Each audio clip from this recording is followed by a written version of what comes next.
전 시간 이어서 계속 이제 부정사해요.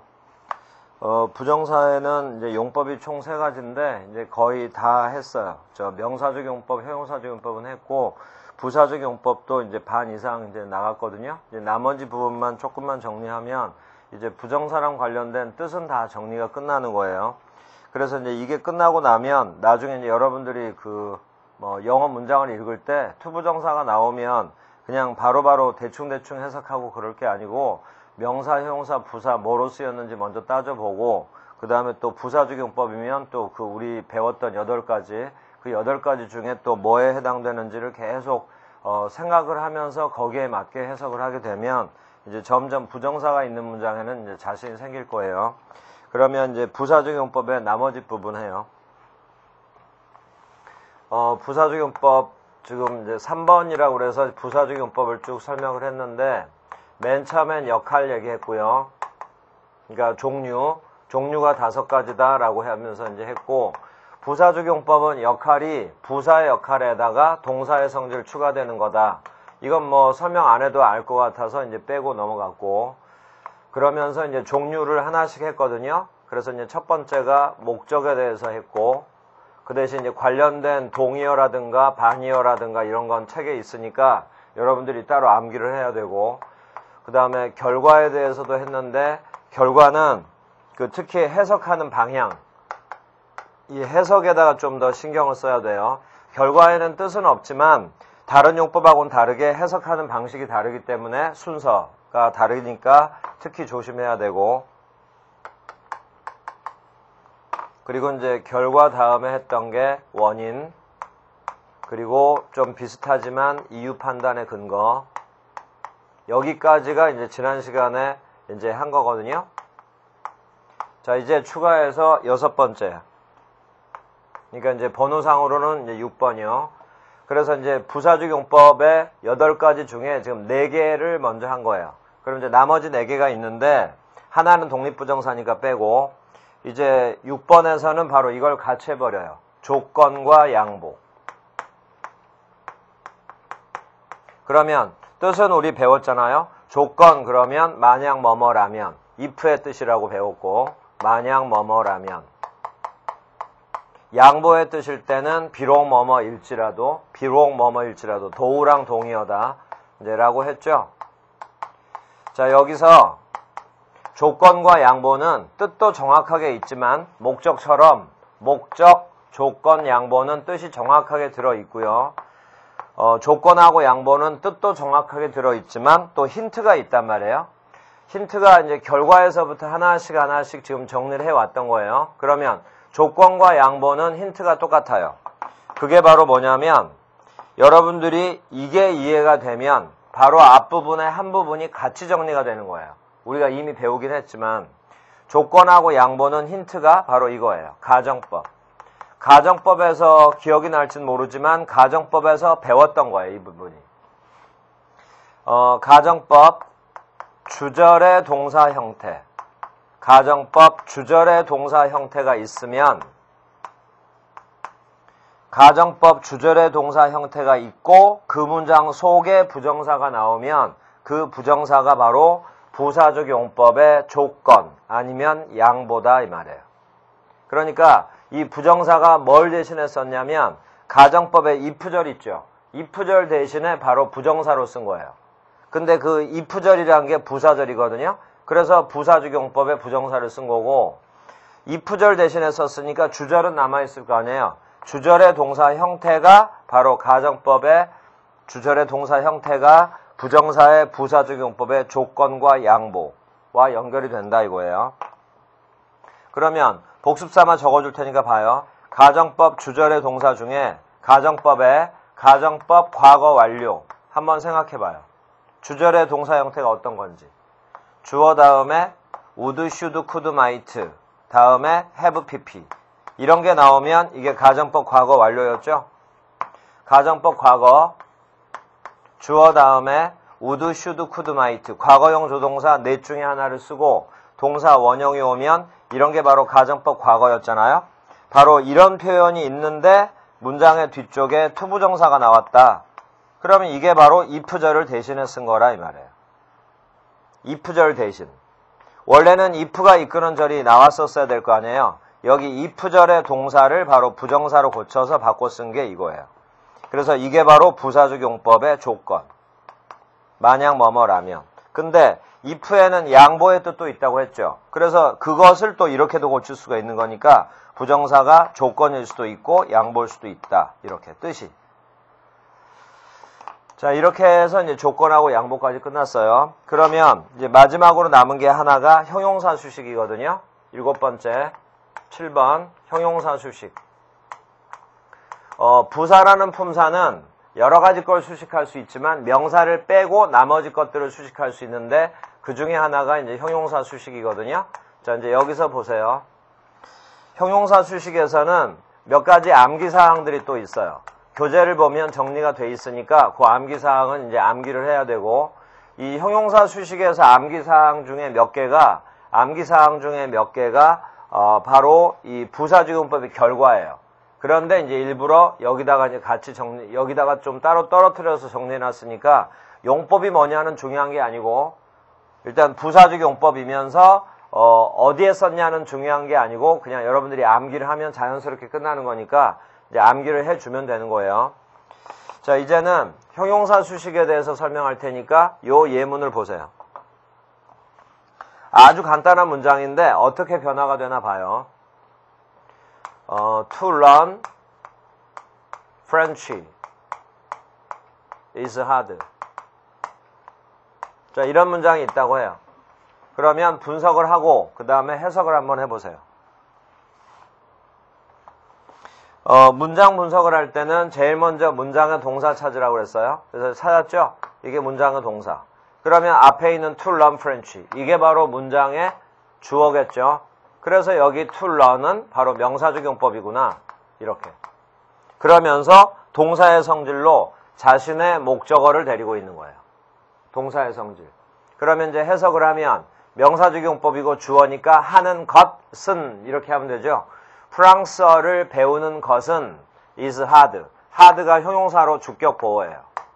프랑스어를 배우는 것은 어렵다. 이렇게 되는 거예요. 이 형식 문장이에요, 이게.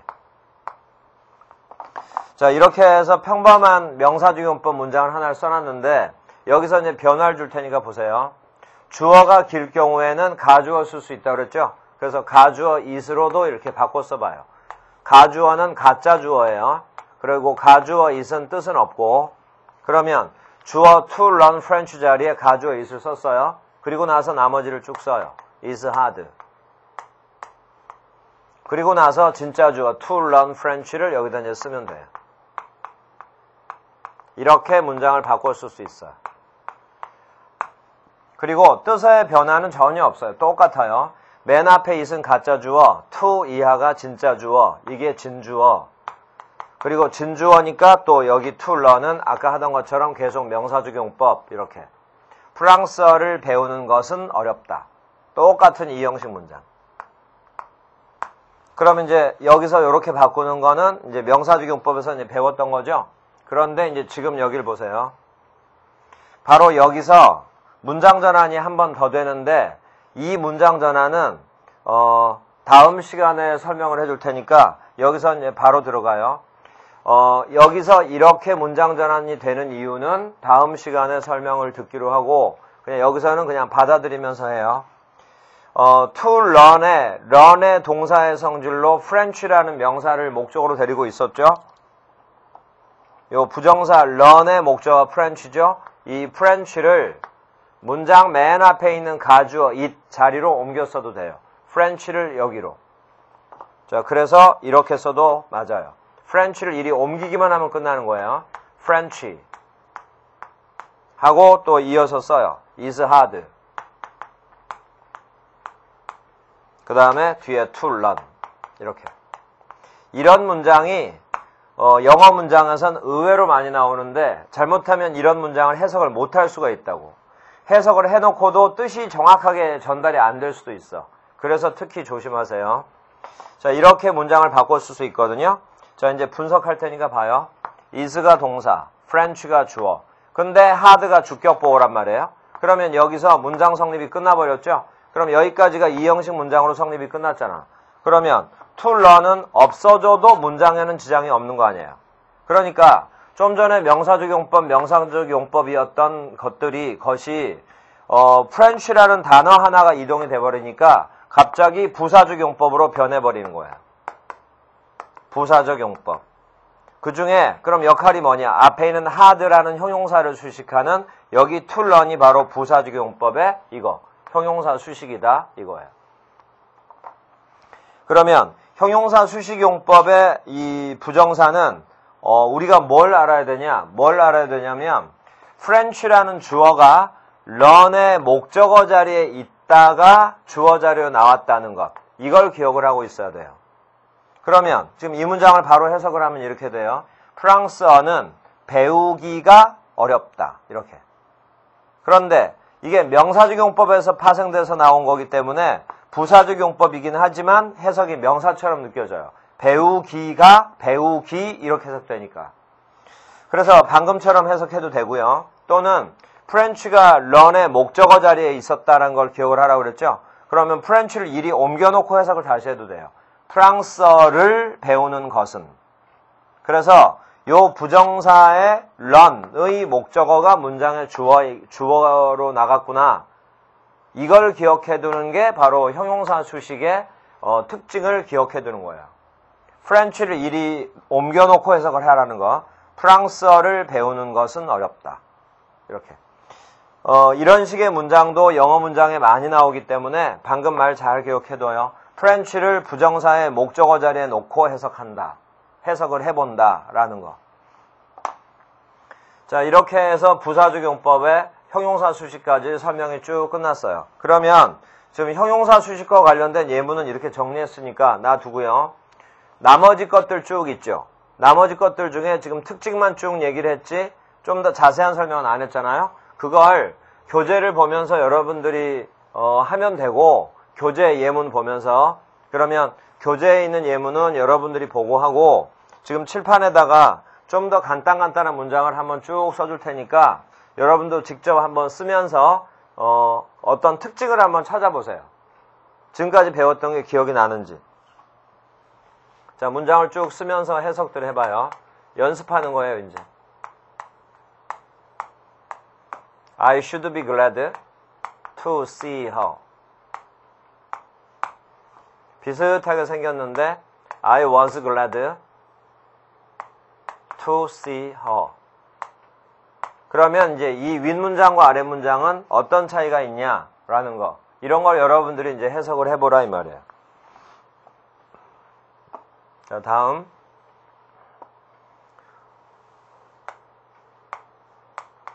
He grew up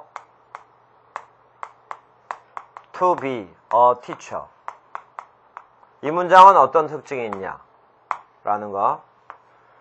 She worked hard only to fail. 이 문장은 어떤 특징을 보고 해석을 해야 되냐? 그래서 정확한 뜻이 뭐냐? 이런 거를 잘 해보라 이 말이에요.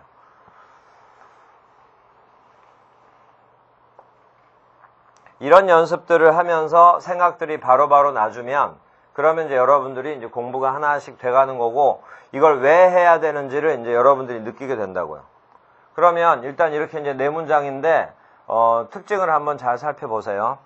한 문장만 더 적어놓고 해봐요.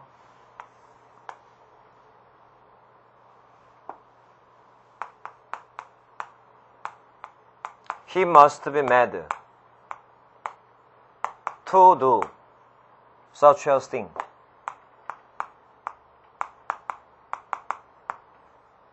자, 이렇게 문장의 특징들이 보이는지 한번 확인을 해보세요.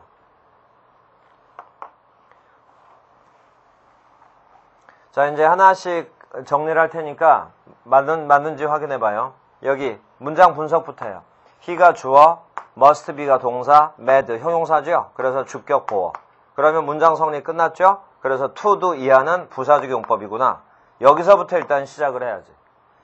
다음에 처음 두 문장 I가 주어, should be가 동사, glad 또 형용사죠? 그럼 여기까지가 문장 성립 끝.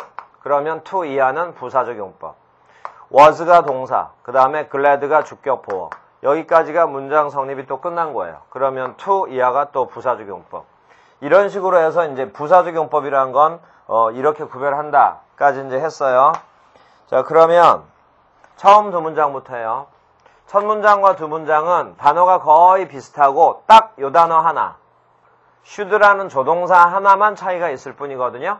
여기다가 should를 집어넣으면 was가 동사 원형으로 변하니까 이렇게 되는 거니까. 그러면 should라는 단어 하나만의 차이만 있을 뿐인데 어떤 차이가 있냐? 아래 문장부터 해요. I was glad to see her. 나는 그녀를 만나서 그녀를 봐서 기뻤다. 결론은 아래 문장은 그 여자를 본 거예요. 그래서 기뻤다고. 그러니까 기쁜 원인이 뭐냐? 그 여자를 본 거. 그래서 여기 to see는 부사적 용법의 원인이다. 바로 이걸 보고서 확인한다 이 말이야. 감정 형용사. 나는 기뻤다. 감정. 왜 기뻤냐면 원인이 이거. to see her. 그녀를 봐서. 그녀를 만나서 난 기뻤다. 그 여자를 만난 거죠. 자, 근데 윗문장. 조동사 should를 집어넣었죠. 이러면 내용이 완전히 변해버려요. 어떤 식으로 변하냐면 여기는 힌트가 뭐냐면 glad라는 감정 형용사가 있기도 하지만 형용사보다는 문장의 동사 형태가 우선으로 봐야 돼요. 이 should be가 바로 이거예요. 여기 가정법 과거에 would, should, could, might 다음에 동사 원형 오는 거. 이게 바로 힌트예요. 그러면 뒤에 부정사가 나오면 조건 아니면 양보라고 그랬죠. 그러니까 여기 to see her는 부사적 용법의 조건이에요. 그러면 만약 뭐뭐라면이죠. 해석이요. 내가 그녀를 만났더라면 난 기뻤을 텐데. 근데 가정법이라는 건 반대로 가정을 하는 거잖아. 만났더라면 기뻤을 텐데. 근데 결론이 뭐냐면 만나지 못해서 기쁘지 않다. 만나지 못해서 참 유감이다. 이런 뜻인 거죠. 구체적인 내용은. 그러니까 결론은 첫 문장은 그 여자를 못 만난 거예요. 그 여자를 만났더라면 좋았을 텐데. 이렇게. 근데 아랫 문장은 그녀를 만나서 기뻤다. 이렇게. 바로 이렇게 조동사 하나의 차이에 따라서 부정사의 의미가 변해버리니까, 용법이 변해버리니까 뜻의 차이가 나는 거예요. 특히 이 첫 문장 있죠? 첫 문장의 to see her가 바로 부사적 용법의 조건이라고 그랬죠. 바로 이게 이것 대신에 쓴 거예요. 거꾸로 고칠 테니까 확인해봐요.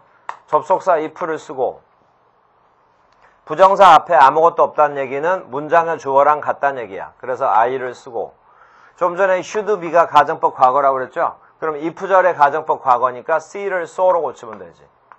원래는 이런 식의 정확한 가정법 과거 문장이었어요. 이때 if절을 부정사로 대신한 거야. if 없애버리고 I 없애버리고 so만 to 부정사로 이렇게. 내가 그녀를 만났더라면 난 기뻤을 텐데. 자, 이러면서 해석이 정확해지게 나온다 이거예요. 자, 다음 세 번째 문장. 요게 힌트예요. 네 번째 문장 요게 힌트고. 그래서 둘 다가 바로 이 결과예요. 근데 결과는 해석 조심하라고 그랬죠? 그 해석이 바로 이거예요. 동사를 먼저 해석을 하라고요. 동사를 먼저 해석을 해.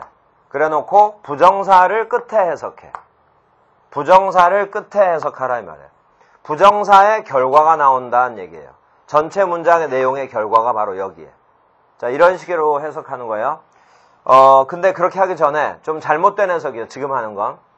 대부분 이렇게 해석해요. 이걸 안 배운 사람들은 그는 교사가 되기 위해 자랐다. 교사가 되기 위해 성장했다. 라고 해석을 한 다음에 자기가 해석이 맞다고 생각을 한다고요. 의미가 뭐 틀린 건 아니니까. 근데 이건 잘못된 해석이고요. 쭉 내려가야 돼. 그래야지 정확한 결과가 정확하게 나와요. 그는 자라서 교사가 되었다. 교사가 된 게 결과라 이 말이야. 그는 성장의 교사가 되었다.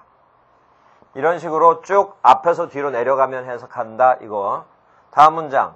She worked hard only to fail. only를 그러나로 해석하라고 그랬죠? 앞에서 뒤로 쭉 내려가고 그녀는 열심히 일했다. 그러나 실패했다. 결과가 이거. 그러면 아까 용법 정리하다가 이렇게 바꿔 써준 거 있었죠? 이렇게 바꿔 써도 돼요. 그러나 실패했다니까 She worked hard but she는 써도 되고 생략해도 되고 그리고 바로 failed. 이렇게 바꿨을 수도 있어요. 자, 그리고 이제 예문의 마지막. 여기까지만 해석을 하면 그는 미쳤으면 틀림없다. 추측이죠? 이렇게 추측을 하게 된, 미쳤다고 확신을 하는 건데 그는 미쳤으면 틀림없다. 라고 추측을 하게 된 판단 근거가 바로 여기 나온다고.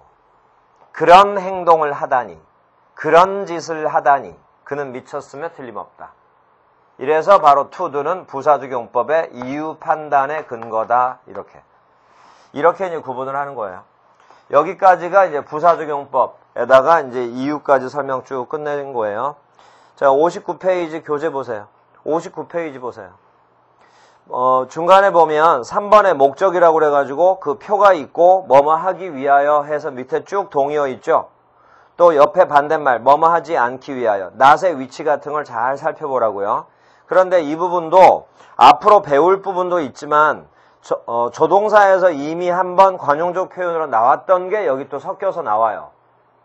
그래서 예전에 조동사 공부할 때 처음에는 암기사항이 다 외워지는 건 쉽지가 않겠지만 조동사를 조금 더 꼼꼼하게 공부를 해놓으면 부정사에서 바로 효과를 볼 수 있다라는 게 바로 이런 거예요.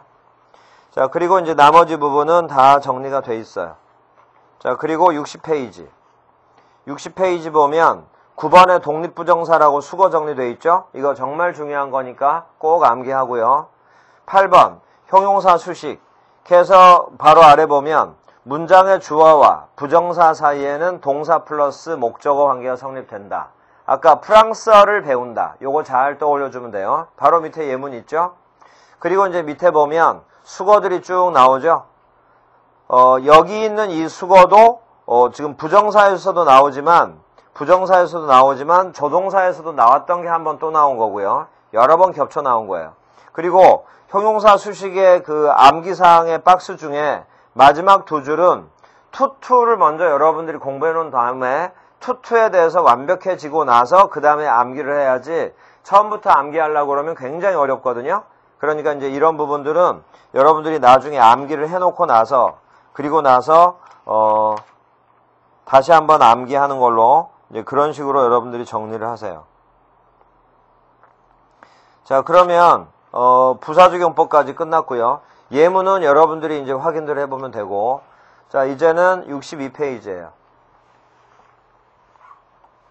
그러면 이제 부정사의 뜻에 대해서는 정리가 끝났고, 이제 부정사에 대해서 추가로 배울 게 남았는데, 이제 그게 네 번째. 지금 명사적용법, 형용사적용법, 부사적용법 이런 차례대로 공부했어요. 자, 이제 네 번째. 원형부정사라는 게 있어요. 근데 이 원형부정사라는 말도 어렵게 생각할 필요가 없어요. 뭐냐면 to 다음에 동사 원형이 나오는 걸 우리가 부정사라고 그래서 명사, 형용사, 부사적용법 했잖아요. 그럼 우리가 이걸 부를 때 부정사 내지는 투부정사 이렇게 부르는데 가끔 to를 생략해야 될 때가 있거든요. 부정사의 역할을 하긴 하는데 to를 생략해야 될 때가 있어. 그러면 이게 바로 뭐냐면 동사 원형의 모습으로 부정사 역할을 하는 거거든요. 그걸 이렇게 부른 거예요. 여기에는 이 말이 생략된 거야. 동사 원형으로 부정사 역할을 한다. 이런 식으로. 그러니까 원형부정사라는 게 바로 동사 원형을 가리키는 거예요. 그러면 원형부정사라는 명칭에서 우리가 두 가지를 배워야 돼요. 첫 번째는 책 순서랑 바꿔서 첫 번째는 관용적 표현이라고 그래서 또 암기를 해야 돼요. 근데 이 관용적 표현은 또 조동사랑 겹쳐요. 조동사에서 암기했던 분들은 여기서 또 쉽게 할 수 있다고. 또는 이제 조동사에서 암기하는 부분은 사실은 꼭 다 외울 필요는 없고 두 번째, 세 번째 여러분들이 공부할 때 이제 외우라고 그랬으니까 안 외우고 넘어온 분들이 있었을 거 아니에요? 근데 거기서 조금이라도 뭔가를 본 게 있으면 지금 여기서 볼 때 좀 편할 거거든요. 그러니까 이제 지금 약간만 공부해 놓고 나중에 다시 돌아가서 조동사를 공부하면 그때는 이제 확실하게 좀 외워지겠지. 이렇게 한번 보고 또 보는 거니까. 어쨌거나 관용적 표현은 여러분들의 암기사항이에요. 두 번째, 오형식 문장. 여기를 설명을 간단하게 할 건데 이 부분도 벌써 설명이 3번 정도 나왔어. 1장부터 지금 뭐 6장 정도까지밖에 안 했지만 벌써 여러 번 나왔어요. 뭔 말인가 한번 보세요. 오형식 문장 설명할 거예요. 주어 동사가 나오는데 이제 오형식 동사라고 하고 여기 이제 목적어 오겠죠? 그러면 오형식이면 여기에 목적격 보어가 올 거 아니에요? 목적격 보어. 이건 배운 지 얼마 안 됐던 거니까, 특히 얼마 안 된 거니까 좀 빠르게 할 테니까 기억나는지 보세요. 대부분의 오형식 동사들은 목적격 보어 자리에 투부정사가 온다 라는 거. 빠르게 설명하긴 하겠지만 여기서 또 아주 중요한 부분으로 하나가 또 넘어가니까 마지막에 결론으로는 그게 이제 다음에 배울 거하고 또 바로 딱 맞물리거든요. 그러니까 여기를 잘 들어놓으세요. 다시 한번. 오형식 동사가, 대부분의 오형식 동사들은 목적격 보어 자리에 투부정사를 쓴다. 그리고 이 부정사는 무슨 용법인간 따질 필요 없어. 명사적 용법이냐 형용사적 용법이냐 구별하는 건 아무 의미 없어요. 일단 부사적 용법만 아니에요. 자, 그런데 이걸 어디서 배웠냐면 수동태에서 배웠어. 수동태. 1장에서도 배웠고, 오형식 동사 자리에 만약에 지각동사가 왔다. 그러면 여기에 투부정사 쓰면 틀리죠? 투를 생략을 해야죠? 이게 바로 원형부정사라 이 말이에요. 사역동사가 왔어. 그러면 목적격 보어 자리에 또 투부정사 쓰면 틀리죠? 투 생략해야죠? 이게 바로 원형부정사라고요. 또 사역동사 하면서 또 준사역동사 나오잖아요? help랑 bid. 준사역동사가 나오면 목적격 보어 자리에 투부정사를 써도 되지만 투를 생략해도 되죠? 써도 되고, 그게 또 생략했다면 이게 바로 원형부정사. 자, 그 다음에 또 준준사역동사라고 배웠죠? 이제 조금씩 익숙해졌을 거예요. 그러면 또 목적격 보어 자리에 준준사역동사는 사역동사는 아니니까 다시 투부정사를 쓴다 했죠? 그래서 이제 주로 부정사나 원형부정사가 주로 사용되는데 또 이런 것도 있댔잖아요. keep 같은 오형식 동사는 목적어 다음에 ing가 온다는 거. 그만큼 드물기 때문에 여기는 아예 단어를 적어준 거예요. 그리고 또 지각동사도 마찬가지잖아요. 원형부정사를 써도 되지만 여기서 이렇게 ing를 붙여도 되는 거예요. 요것의 명칭이 바로 현재 분사예요. 형용사 역할을 한다 해서. 자, 그래서 벌써 이런 걸 몇 번을 배웠는데 이제 다시 한번 들어요. 제일 중요한 얘기. 항상 그랬어. 항상. 다 적어놓고 나서 제일 중요한 얘기다라고 하는 거 다시 한번 생각해봐요. 바로 이 단어들이 목적격 보어란 말이에요. 그럼 목적격 보어는 목적어를 설명을 해줘. 그러니까 여기 있던 동사들은 바로 이 목적어를 설명하기 때문에 여기 목적어와 여기 동사는 바로 이거. 주어 동사 관계가 성립된다는 거. 이걸 명심하라 이 말이에요. 바로 다음에 이어서 나올 설명이 또 이거하고 바로 맞물려요. 자, 그러니까 여기 목적어하고 여기 목적격 보어 자리에 이런 식의 동사 형태가 나왔다면 여기 목적어랑 여기 동사는 이 관계라고 그랬죠? 그럼 이걸로 끝내는 게 아니라 여러분들이 이렇게 해석을 해야 된다. 주어 동사로 해석을 해줘야 된다 이 말이에요. 이걸 할 줄 알아야 오형식 문장에 대한 이해가 끝난 거예요. 그러니까 이게 아직 무슨 말인지 이해를 못하고 활용을 못한 분들은 오형식 문장을 지금 해석을 정확하게 못하고 있는 거야. 자신있게 못하고 있는 거라고. 자, 그래서 지금 이제 원형부정사라는 얘기가 나오긴 나왔는데, 근데 이걸 수동태에서 왜 배웠냐? 복습 삼아 빠르게 해줄 테니까 한번 확인해요. 지각동사 뒤에 현재 분사가 오는 경우 말고 바로 여기 to가 생략된 원형부정사, 바로 이 부분. 여기랑 관련해서 수동태에서 배웠던 거. 지각이나 사역동사가 있는 오형식 문장에서 이 오형식 문장을 수동태로 고쳐라. 그랬을 때 특징이 하나 기억이 나나 생각해봐요. 여기 지금 to가 생략된 원형부정사라고 그랬죠. 요건 해당 안 되고 바로 원형부정사가 있던 문장을 수동태로 고쳐라. 그러면 바로 이렇게 생략된 to를 살려낸다. 이것 때문에 수동태에서 한번 배웠던 거예요.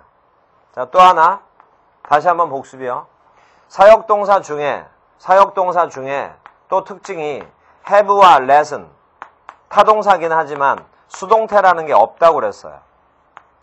그런데 문장에는 가끔 나와. 이 have와 let의 수동태랑 관련해서. 그럴 때는 어떻게 하냐면 have와 let을 수동태로 쓰면 틀리니까 그런 문장을, 요게 들어있는 문장을 만약에 수동태로 고쳐라. 그러면 have는 get, let은 allow, 로 각각 고쳐서 수동태로 고쳐라. 그러면 맞는 문장이 된다고 그랬어요. 이렇게.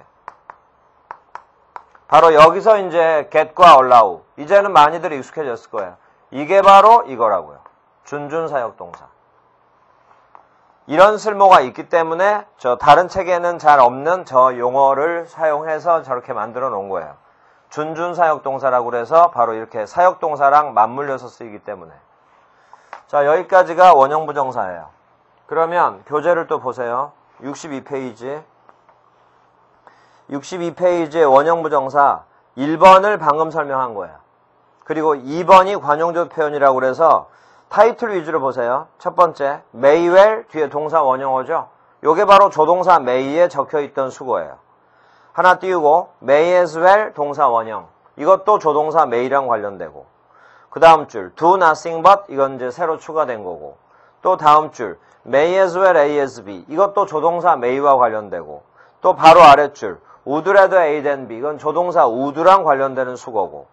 동의어긴 하지만 쭉 내려오면 prefer라는 일반 동사가 하나 있을 거예요. 그 may as well에서 세 줄 내려오면 prefer A to B라고 있는데 prefer에다가 적어 놓으세요. 여기서 이 prefer는 특징이 뭐냐면 라틴어 비교급이라고 써놔요. 라틴어 비교급. 나중에 이제 비교 구문을 가서 라틴어 비교급이라는 걸 배울 건데 전혀 어려운 거 아니에요. 근데 어쨌거나 라틴어 비교급이라는 게 나오면 than 대신에 그 비교급에서 사용하는 than 대신에 to를 쓰거든요. prefer A to B라고 나왔죠. 거기 to에다가 별표 치세요. 여기 to가 바로 전치사예요. 그러면 우리 부정사 맨 처음에 명사적용법에서 했는데 부정사가 전치사의 목적은 될 수 없다고 그랬죠. 그래서 여기 to가 바로 전치사이기 때문에 B 자리에는 동명사로 바꿔야 돼요. 그리고 비교되는 대상은 대등해야 되기 때문에 A도 동명사여야 돼요. 그런 특징을 잘 외워서 확인을 해야 되고 또 한 줄 띄우고 cannot but 동사 원형. 요건 조동사 can에서 나온 거예요. 자, 그래서 여기까지는 바로 조동사에서 배웠던 게 거의 다시 또 나오고 어떤 거는 약간 동의어를 축소를 시켰고 어떤 거는 동의어를 좀 넓혀가지고 적어놨거든요. 그러니까 이제 이런 부분들을 여러분들이 어떤 단원에서든 이제 그 영어 문법에 조금 익숙해지기 시작했다 생각이 들면 이제 암기를 좀 같이 해나가면 점점 이제 공부가 돼 나가는 거예요. 자, 그리고 63페이지 6번 의미상의 주어, 종속절의 주어 이런 게 있죠. 이게 바로 이제 부정사에서 배울 마지막 부분이에요. 부정사에서 배울 마지막 부분이니까 지금 설명을 잠깐 듣고 간단하게 이해를 해놓은 다음에 다음 시간에 구체적으로 더 연습을 하기로 해요. 63페이지 6번을 보면 의미상의 주어라는 말 나오죠? 넘겨보세요. 64페이지 7번을 보면 부정사의 시제라는 말이 나오죠? 그럼 의미상 주어, 시제 이런 말들이 나왔죠? 이제 그게 무슨 개념인가? 잠깐 봐요. 간단하게 설명해 줄 테니까 그걸 머릿속에 기억을 해둔 다음에 다음 시간에 이제 떠올리면서 하나하나 이해를 해보면 돼요. 이런 문장이 있다고 해요. 주어 동사가 나오고 종속 접속사가 오고 뒤에 주어 동사가 이렇게 왔어요. 그러면 이런 문장이 바로 뭐냐면 복문이라고 하는 거예요. 종속 접속사가 이끄는 절이 바로 여기서부터 끝까지거든요. 이게 바로 종속절이에요. 그 다음에 앞에 있는 이 부분이 주절이고 그리고 명칭에서도 알겠지만 주절과 종속절이잖아요. 이건 주가 되고 이건 종속되는 거잖아요. 그러면 주절은 당연히 내용이든 문법적으로든 중심이 되겠지. 자, 그리고 이제 요 개념이 잡혀야 돼요. 종속절에는 종류가 세 가지예요. 명사절, 형용사절, 부사절. 이런 것도 우리가 하나씩 배워가면서 우리가 익혀가는 거예요. 명사절, 형용사절, 부사절. 종속절에는 종류가 세 가지다. 해서 이제 이렇게 해둬요. 자, 그러면 이랬던 복문을 문장 전환을 할 수 있거든요. 이랬던 복문을 단문으로 바꿔라. 또는 이랬던 단문을 다시 위문장, 복문으로 바꿔라. 해서 바로 이 문장이 뜻이 변하지 않은 상태에서 표현하는 방식을 다르게 할 수 있다고. 그 부분을 이제 다음 시간에 집중적으로 배울 거니까 여기는 큰 가닥을 잡고 이해를 한 다음에 다음 시간에 구체적으로 배워요. 단문이라는 건 뭐냐면 주어 동사가 하나로 이루어진 문장이에요. 그러면 좀 전에 해놓은 것처럼 주절과 종속절이 있는데 어느 절이 중요하냐? 그러면 이게 중심이 되겠지. 주절. 그래서 복문을 단문으로 바꿔라. 주절은 건들지 말고 그대로 내려다 써요. 그래서 썼죠? 그러면 여기서 주어 동사가 나왔죠? 이게 바로 단문의 주어 동사가 되는 거예요. 하나밖에 없는 바로 이거. 그러면 주절은 그대로 내려다 썼죠? 그러면 이제 종속절을 어떻게 바꿀 거냐? 내용의 변화 없이 바로 종속절의 동사를 활용하는 거예요. 종속절의 동사를 바로 투부정사로 고쳐버리면 또는 ing로 고쳐버리면 우리 부정사 들어가기 맨 처음에 뭐 배웠나 생각해봐요. 준동사 전체적으로 설명한다 하면서 부정사가 역할이 명사, 형용사, 부사. 명칭은 여러 가지였잖아요. 기억나나 봐요. 동명사는 명사 역할, 현재 분사는 형용사 역할, 분사 구문은 부사 역할. 명칭은 다르지만 다시 형태는 같죠. ing도 명사, 형용사, 부사 역할을 할 수 있죠. 그러면 다시 봐요. 종속절의 동사를 내려서 앞에다 to를 붙이고 동사 원형, 또 이 단어의 동사 원형에다가 ing 해서 이제 바꿨는데 동사만 쏙 빼내온 게 아니라 동사 이하에 붙어 있던 것을 그대로 다 내린 거예요. 동사 이하를 그대로 다 내려다 썼어. 그러면 문장에서의 동사로서의 성질로 뒤쪽에 뭔가가 쭉 이어져 왔을 거 아니에요. 우리 눈에 보기 편한 형태로. 그것들이 바로 여기로 또 내려오잖아. 이게 바로 아까 명사적용법, 형용사적용법에서 말했던 준동사의 동사로서의 성질이에요. 자, 어쨌거나 종속절의 종류 3개, 명사절, 형용사절, 부사절. 종속절의 동사를 이렇게 바꾸면 부정사나 ing도 명사, 형용사, 부사니까 문법적으로 정확하게 맞아떨어지잖아. 명사절, 형용사절, 부사절이 명사, 형용사, 부사로 이렇게. 그 다음에 종속접속사가 이제 절은 같다 하더라도 종속접속사는 또 종류가 여러 가지가 있을 거 아니에요. 그것에 맞게 종속절의 종류와 종속접속사에 어느 단어가 쓰였냐에 따라서 어쩔 때는 부정사, 어쩔 때는 ing로 대체를 하면 되니까 각각 요 안에 들어있는 뜻을 가진 접속사라면 바로 생략해버릴 수 있죠.